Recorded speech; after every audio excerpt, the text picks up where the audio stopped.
বিসমিল্লাহির রহমানির রহিম। আসসালামু আলাইকুম নতুন পুরাতন বন্ধু সবাই কেমন আছেন? আশা করি আল্লাহর রহমতে সবাই খুবই ভালো আছেন। এই তো দেখুন আমি পোস্ত, সর্ষে আর কাঁচামরিচ বাটা দিয়ে আজকে 7 কেজি ওজনের রুই মাছের পেটি রান্না করব।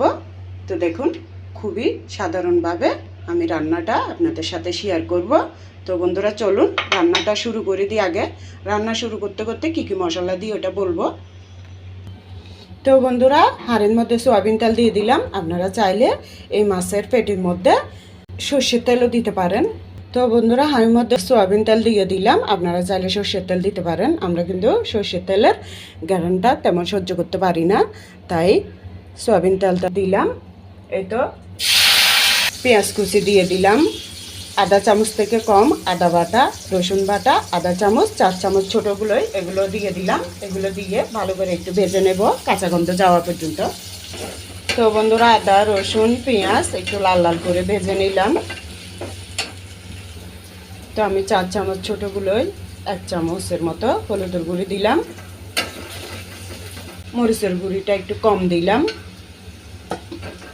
তো একটু ভেজে নিলাম তেলের মধ্যে গুঁড়ি মশলাগুলো। এখন একটু পানি দিয়ে দিচ্ছি, এটা মশলা বাটার পানি, সর্ষে আর পোস্ত বাটার পানিটা দিলাম।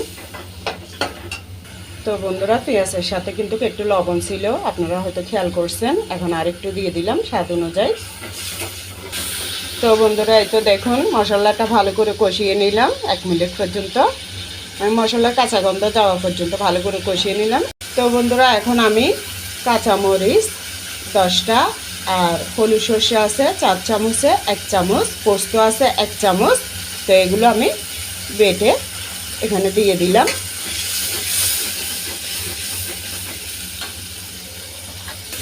তো বন্ধুরা আমি এখানে কিন্তু গুঁড়ি মরিচটা খুবই কম দিছি, কেননা আমি পোস্ত আর সর্ষের মধ্যেই মাছের পেটিটা রান্না করব, তাই সাদা সাদা করে রান্না করব। এখানে কিন্তু 10টা কাঁচামরিচ ভীষণ ঝাল, তাই গুঁড়ি মরিচটাও কমাই দিলাম। গুঁড়ি মরিচটাও কিন্তু ঝাল ছিল। আর এটা মশলা বাটার পানিটাও দিয়ে দিলাম। এর আগে মশলাটা কিন্তু কাঁচা গন্ধ যাওয়া পর্যন্ত খুবই ভালোভাবে কষিয়ে নিতে হবে। পোস্ত সর্ষে এগুলো দেওয়ার পর তেমন কষতে হবে না আর। এই তো বন্ধুরা মশলাটা কষতে কষতে দেখুন আমি 4টা ছোট দেশি টমেটো নিয়ে নিলাম। এগুলো কেটে বিচিগুলো ফেলে তারপর এখানে দিয়ে দেব। এই তো দেখুন খুবই সুন্দর করে মশলাটা কষানো হয়ে গেছে। এই যে টমেটোটা ভালো করে বিচি ফেলে ধুয়ে নিলাম, এখন দিয়ে দিলাম।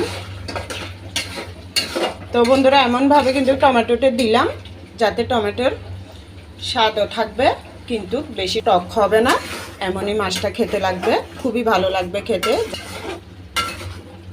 তো আপনারা চাইলে বেশি টক খেতে চাইলে কিন্তু বিচি শুদ্ধ দিতে পারেন।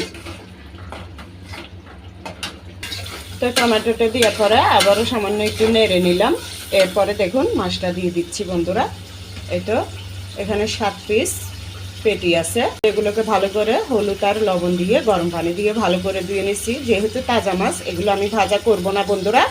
তো আপনারা যদি চান এটা সামান্য একটু হলুদের গুঁড়ি মরিচের গুঁড়ি দিয়ে একদম মানে অল্প করে ভেজে নিতে পারেন বন্ধুরা।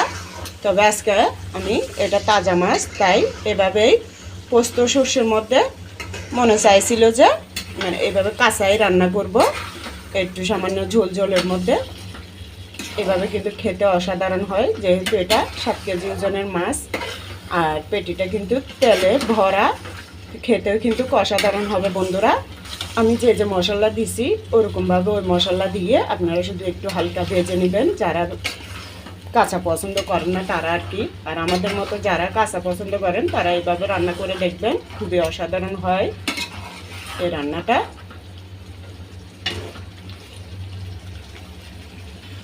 তো বন্ধুরা এভাবে ঢাকনা দিয়ে ঢেকে কিছুক্ষণ পর পর নেড়ে নেড়ে 2-3 মিনিট আমি এভাবে মশলার মধ্যে মাছের পেটিটা কষিয়ে নিলাম। তা এখন আমি একটু গরম পানি দিয়ে দেব, অল্প করে দেব, বেশি না, তেমন ঝোল রাখবো না। তো পানিটা দিয়ে আবারও সুন্দর করে হাত দিয়ে নেড়ে দেবো। কাঠি বা খুন্তি দিয়ে নাড়তে গেলে কিন্তু মাছের পেটিটা ভেঙে যাবে, এভাবে নাড়লে আর সুন্দর মাছটা ভাঙবে না। ঢেকে আবারও কিছুক্ষণ পর পর নেড়ে নেড়ে আমি 5 মিনিট পর্যন্ত রান্না করে নেব। এখন আমি 5 মিনিট পরই চুলাটা বন্ধ করে দিছি। দেখুন কত সুন্দর, কত ইয়াম্মি লাগতেছে। তো মেয়েটার আজকে একটু অসুস্থ হয়ে গেছে, 14 রোজাটা রাখতে পারে নাই, দুপুরে ওষুধ খাওয়ার জন্য ভেঙে ফেলছি। এখন ডাক্তারের কাছে পাঠাইছি, 102 ডিগ্রি জ্বর।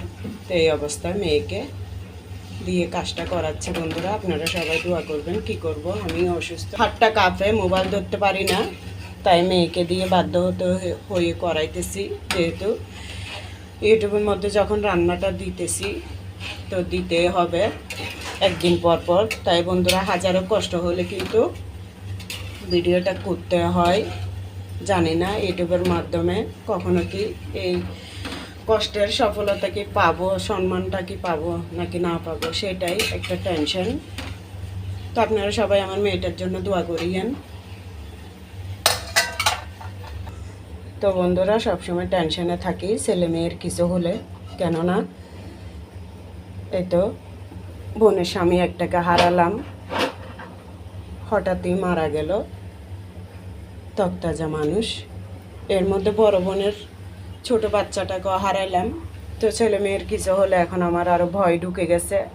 জানি না কখন কি খোদাতালা লেগে রাখছে কপালে, সবসময় ভয়ে ভয়ে থাকি। এই দুটো বিপদ ঘটার পরে আমার অনেক ভয় ভয় থাকি। কার কপালে কি লেগে রাখছে সেটা শুধু খোদাই জানে। তো বন্ধুরা দেখুন কত সুন্দর হয়েছে। আমি যেভাবে মশলা দিয়ে রান্নাটা করছি এভাবে আপনারা একবার হলো করে দেখবেন, খুবই ভালো লাগবে। আমার প্রত্যেকটা রান্না অনেক কষ্টের, ইনকামের টাকা দিয়ে আনে আমার স্বামী, যাই আনে তাই আপনাদের সাথে শেয়ার করি। মাছ বলেন, মাংস বলেন, সবজি বলেন। তো ভালো লাগলে আমার চ্যানেলে যে আমার রান্নাগুলো দেখে নিতে পারবেন, কখনো ঠকবেন না, এটাই আপনাদেরকে গ্যারান্টি দিয়ে বলতেছি। আমি যেভাবে রান্না করি ওভাবে রান্না করলে খুবই ভালো লাগবে। তো যদিও ভালো লাগে, নতুন বন্ধুদেরকে বলতেছি আপনারা দোয়াও ভালোবাসা দিয়ে আমার পাশে থাকবেন। আর পুরাতন বন্ধুদেরকে অসংখ্য ধন্যবাদ, ওরা তো সবসময় আমার পাশে থাকে, আমি ওদের পাশে আছি। ইনশাআল্লাহ নতুন বন্ধুদের পাশেও থাকবো যদি আপনারা আমাদেরকে ভালোবাসা ও দোয়া দিয়ে এগিয়ে যাওয়ার উৎসাহ জাগান। তো সবাই ভালো থাকবেন বন্ধুরা। আল্লাহ হাফেজ, আসসালামু আলাইকুম।